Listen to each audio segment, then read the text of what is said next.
Molt bé, el primer punt és els blocs multibase. Hem fet molts exercicis sobre els blocs multibase, hem vist molts exemples en vídeos, és a dir, els hem treballat i crec que és un dels recursos manipulatius més bo per introduir els nanos amb el sistema de numeració base 10.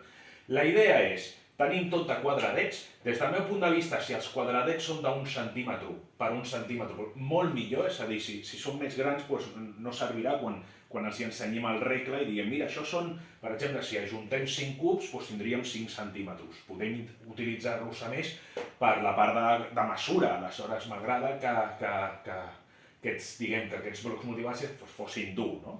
Tenen més utilitat. Aleshores, tenim tot de cubs i ja hem après, ja podeu veure que no sóc un atxa amb el dibuix, aleshores tenim tot de cubs i quan ajuntem tots aquests cubs i tenim 10 cubs, formem una barra formada amb 10 cubs.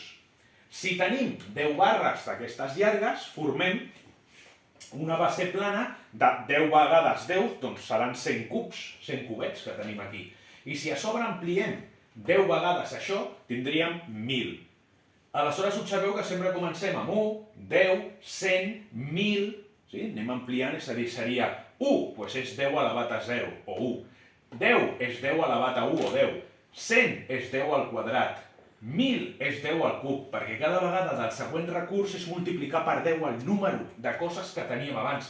Si en teníem una, 10 per 1 donarà 10. Si teníem 10, 10 per 10 donarà 100. Si teníem 100, 10 per 100 donarà 1.000. És a dir, estem fent uns cubs on la base és 10, és el nostre sistema de numeració. Tenim 10 dits, és lo habitual, no? El que hem après més fàcilment nosaltres de sistema de numeració. Els maies, que tenien 10 dits de la mà i també comptaven amb els dits del peu, tenien altre sistema de numeració, ja hem vist que tenien base 20. Aleshores, és molt important, per exemple, veure que el número 23, quan nosaltres tenim 23, en realitat tenim 23 cubets d'aquests, no? Tenim 23 cubs. Si agafem 23, es pot pensar que tenim 2 de 10 i 3 sueltos. Aleshores tindríem 23, és a dir, aquest 23 són 2 de 10 més 3, això és el que representa aquest 23. I si tinguéssim el 125, doncs seria 1 de 100 més 2 de 10 més 5. És a dir, fet amb multibase tindríem, amb els blocs multibase tindríem clar, el 125 tindria aquesta representació.